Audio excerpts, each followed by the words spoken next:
The Murders in the Rue Morgue by Edgar Allan Poe.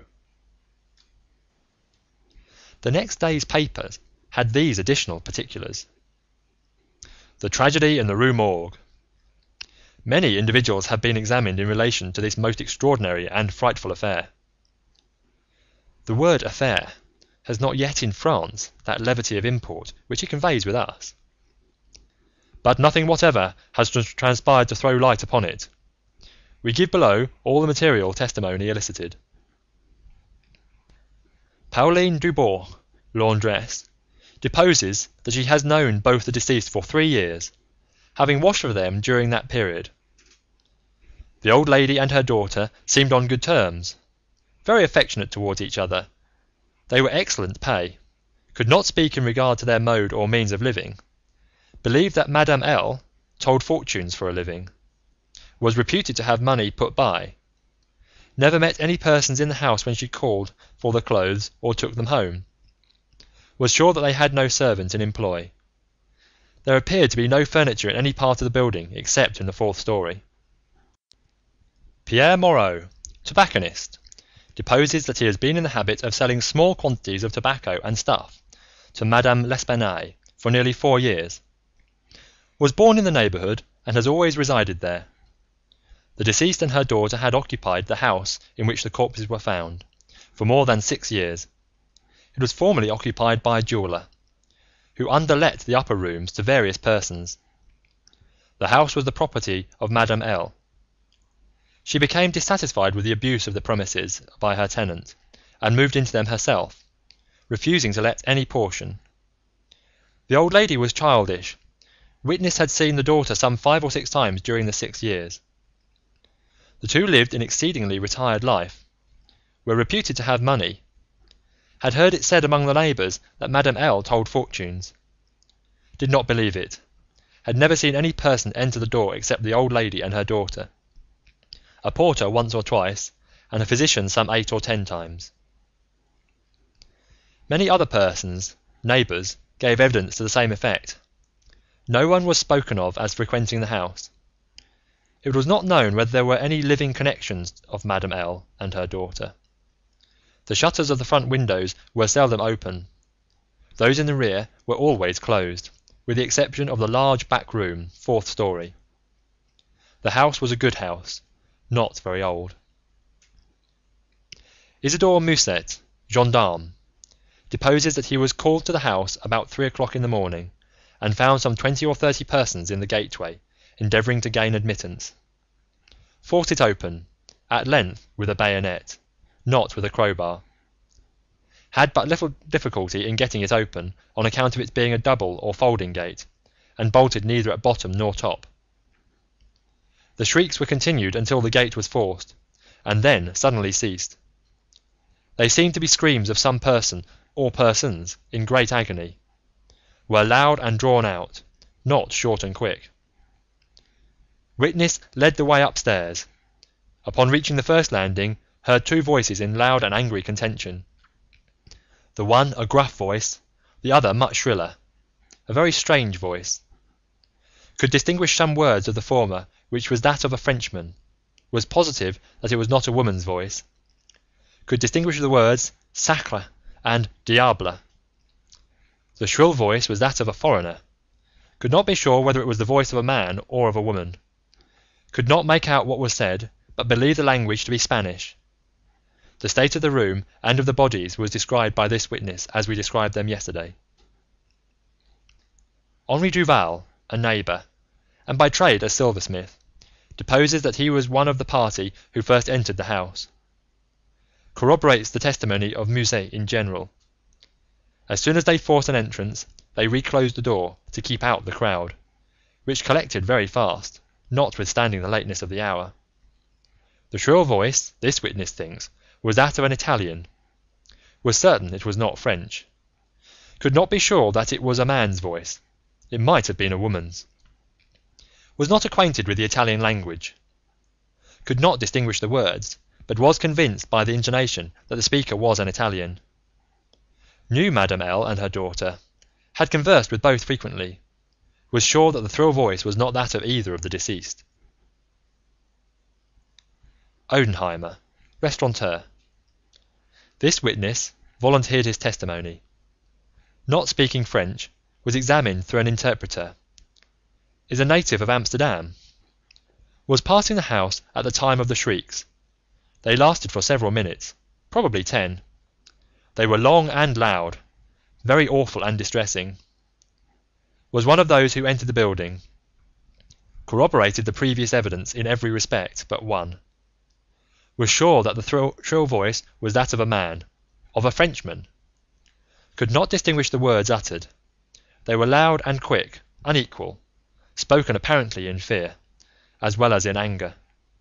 The voice was harsh, not so much shrill as harsh. Could not call it a shrill voice. The gruff voice said repeatedly, Sacre, diable, and once, Mon Dieu. Jules Mignot, banker, of the firm of Mignot et Fils, Rue de Lorraine. Is the elder Mignot. Madame L'Espanaye had some property, and opened an account with his banking house in the spring of the year, 8 years previously. Made frequent deposits in small sums. Had checked for nothing until the 3rd day before her death, when she took out in person the sum of 4,000 francs. This sum was paid in gold, and a clerk went home with the money. Adolphe Lebon, clerk to Mignot et Fils, deposes that on the day in question, about noon, he accompanied Madame L'Espanaye to her residence with the 4,000 francs, put up in 2 bags. Upon the door being opened, Mademoiselle L. appeared and took from his hands one of the bags, while the old lady relieved him of the other. He then bowed and departed. Did not see any person in the street at the time. It is a by-street, very lonely. William Bird, tailor, deposes that he was one of the party who entered the house. Is an Englishman. Has lived in Paris 2 years. Was one of the first to ascend the stairs. Heard the voices in contention. The gruff voice was that of a Frenchman. Could make out several words, but cannot now remember all. Heard distinctly, Sacre and Mon Dieu. There was a sound at the moment as if of several persons struggling. A scraping and scruffling sound. The shrill voice was very loud, louder than the gruff one. Is sure that it was not the voice of an Englishman. Appeared to be that of a German. Might have been a woman's voice. Does not understand German. 4 of the above-named witnesses being recalled, deposed that the door of the chamber in which was found the body of Mademoiselle L. was locked on the inside when the party reached it. Everything was perfectly silent.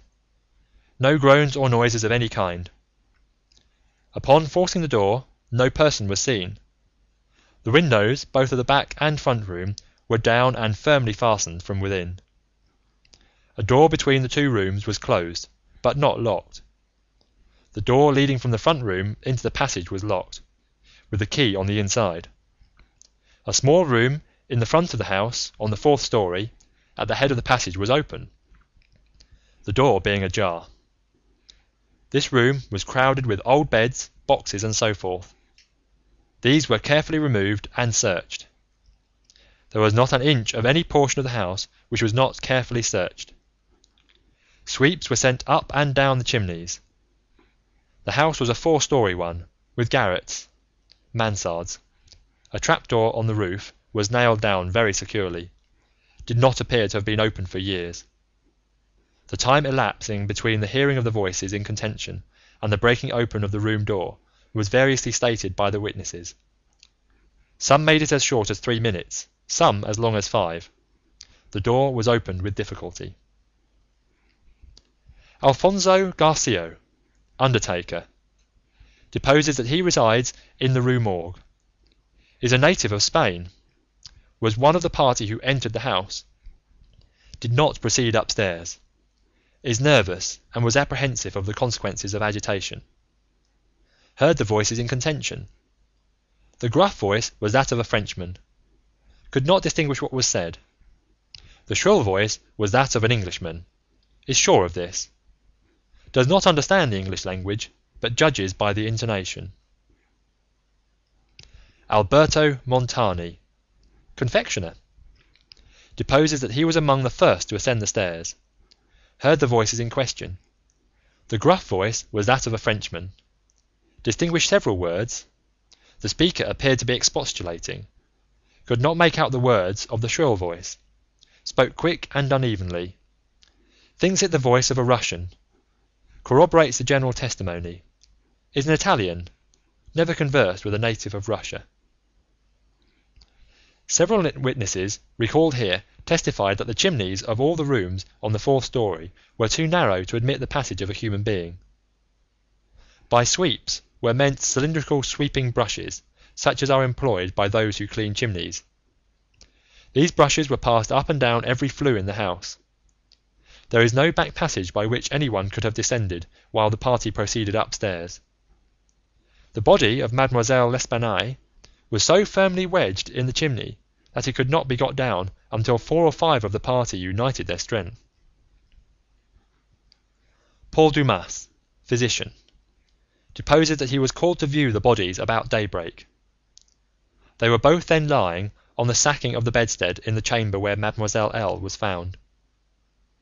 The corpse of the young lady was much bruised and excoriated. The fact that it had been thrust up the chimney would sufficiently account for these appearances. The throat was greatly chafed. There were several deep scratches just below the chin, together with a series of livid spots which were evidently the impression of fingers. The face was fearfully discoloured, and the eyeballs protruded. The tongue had been partially bitten through. A large bruise was discovered upon the pit of the stomach, produced apparently by the pressure of a knee. In the opinion of M. Dumas, Mademoiselle L'Espanaye had been throttled to death by some person or persons unknown. The corpse of the mother was horribly mutilated. All the bones of the right leg and arm were more or less shattered, the left tibia much splintered, as well as all the ribs of the left side. Whole body dreadfully bruised and discoloured. It was not possible to say how the injuries had been inflicted. A heavy club of wood or a broad bar of iron, a chair, any large, heavy and obtuse weapon would have produced such results if wielded by the hands of a very powerful man. No woman could have inflicted the blows with any weapon. The head of the deceased, when seen by witness, was entirely separated from the body, and was also greatly shattered. The throat had evidently been cut with some very sharp instrument, probably with a razor. Alexandre Etienne, surgeon, was called with M. Dumas to view the bodies, corroborated the testimony and the opinions of M. Dumas. Nothing further of importance was elicited, although several other persons were examined. A murder so mysterious and so perplexing in all its particulars was never before committed in Paris, if indeed a murder has been committed at all. The police are entirely at fault, an unusual occurrence in affairs of this nature. There is not, however, the shadow of a clue apparent. The evening edition of the paper stated that the greatest excitement still continued in the Quartier Saint Roch, that the premises in question had been carefully researched, and fresh examination of witnesses instituted, but all to no purpose. A postscript, however, mentioned that Adolphe Le Bon had been arrested and imprisoned, although nothing appeared to criminate him beyond the facts already detailed. Dupin seemed singularly interested in the progress of this affair. At least, so I judged from his manner, for he made no comments. It was only after the announcement that Le Bon had been imprisoned that he asked me my opinion respecting the murders. I could merely agree with all Paris in considering them an insoluble mystery. I saw no means by which it would be possible to trace the murderer. "We must not judge of the means," said Dupin, "but this shell of an examination. The Parisian police, so much extolled for acumen, are cunning, but no more. There is no method in their proceedings, beyond the method of the moment. They make a vast parade of measures, but not unfrequently these are so ill adapted to the objects proposed, as to put us in mind of Monsieur Jourdain's calling for his robe de chambre pour mieux entendre la musique. The results attained by them are not unfrequently surprising, but for the most part are brought about by simple diligence and activity. When these qualities are unavailing, their schemes fail. Vidocq, for example, was a good guesser and a persevering man, but without educated thought he erred continually by the very intensity of investigations. He impaired his vision by holding the object too close. He might see, perhaps, 1 or 2 points with unusual clearness, but in so doing he necessarily lost sight of the matter as a whole. Thus there is such a thing as being too profound. Truth is not always in a well. In fact, as regards the more important knowledge, I do believe that she is invariably superficial. The depth lies in the valleys where we seek her, and not upon the mountain tops where she is found. The modes and sources of this kind of error are well typified by the contemplation of the heavenly bodies. To look at a star by glances, to view it in a sidelong way, by turning towards it the exterior portions of the retina, more susceptible of feeble impressions of light than the interior, is to behold the star distinctly, is to have the best appreciation of its lustre, a lustre which grows dim just in proportion as we turn our vision fully upon it. A greater number of rays actually fall upon the eye in the latter case, but in the former there is the more refined capacity for comprehension. By undue profundity we perplex and enfeeble thought. It is possible to make even Venus herself vanish from the firmament by a scrutiny too sustained, too concentrated, or too direct. As for these murders, let us enter into some examinations for ourselves before we make up an opinion respecting them. An inquiry will afford us amusement. I thought this an odd term, so applied, but said nothing. And besides, Le Bon once rendered me a service for which I am not ungrateful. We will go and see the premises with our own eyes. I know G, the prefect of police, and shall have no difficulty in obtaining the necessary permission. The permission was obtained, and we proceeded at once to the Rue Morgue. This is one of those miserable thoroughfares which intervene between the Rue Richelieu and the Rue Saint Roch. It was late in the afternoon when we reached it, as his quarter is at a great distance from that in which we resided. The house was readily found, for there were still many persons gazing up at the closed shutters, with an objectless curiosity, from the opposite side of the way. It was an ordinary Parisian house, with a gateway on one side, of which was a glazed watchbox with a sliding panel in the window, indicating a loge de concierge. Before going in, we walked up the street, turned down an alley, and then, again turning, passed in the rear of the building, Dupin meanwhile examining the whole neighbourhood, as well as the house, with a minuteness of attention for which I could see no possible object. Retracing our steps, we came again to the front of the dwelling, rang, and having shown our credentials, were admitted by the agents in charge. We went upstairs, into the chamber where the body of Mademoiselle L'Espanaye had been found, and where both the deceased still lay. The disorders of the room had, as usual, been suffered to exist. I saw nothing beyond what had been stated in the Gazette des Tribunaux.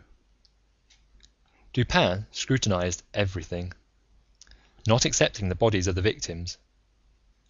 We then went into the other rooms, and into the yard, a gendarme accompanying us throughout. The examination occupied us until dark, when we took our departure.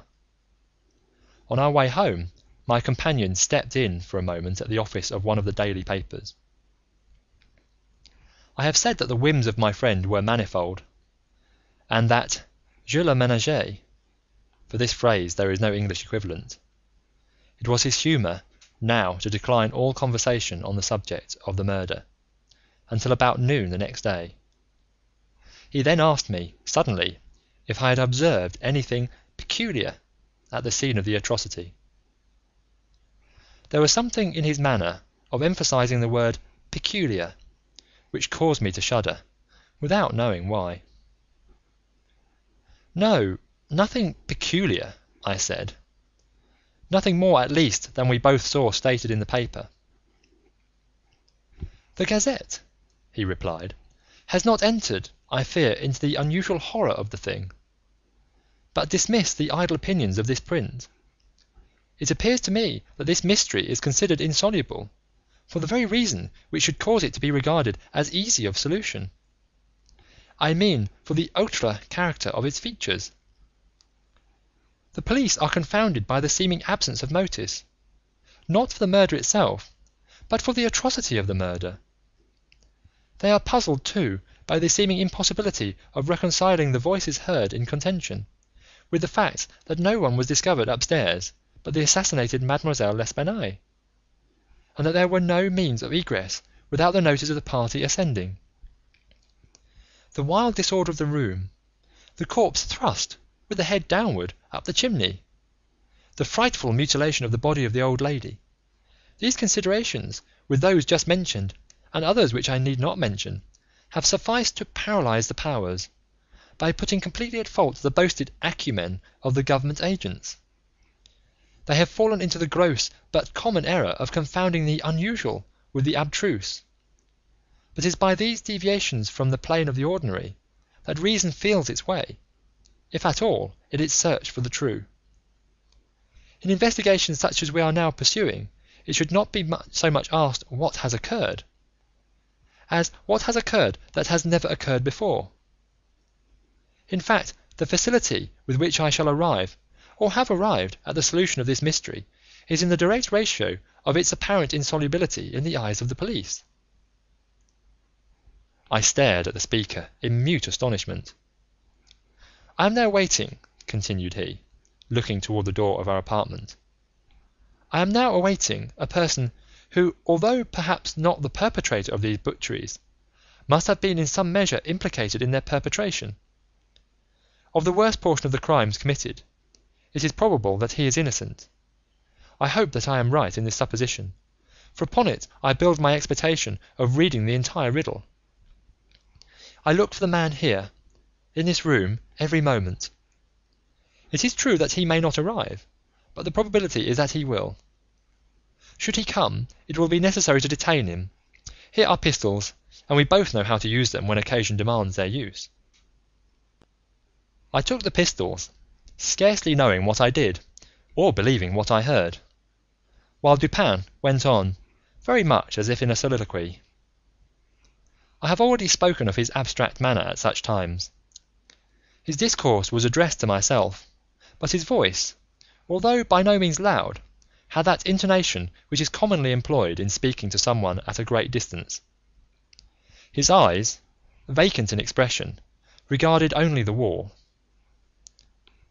"That the voices heard in contention," he said, "by the party upon the stairs were not the voices of the women themselves was fully proved by the evidence.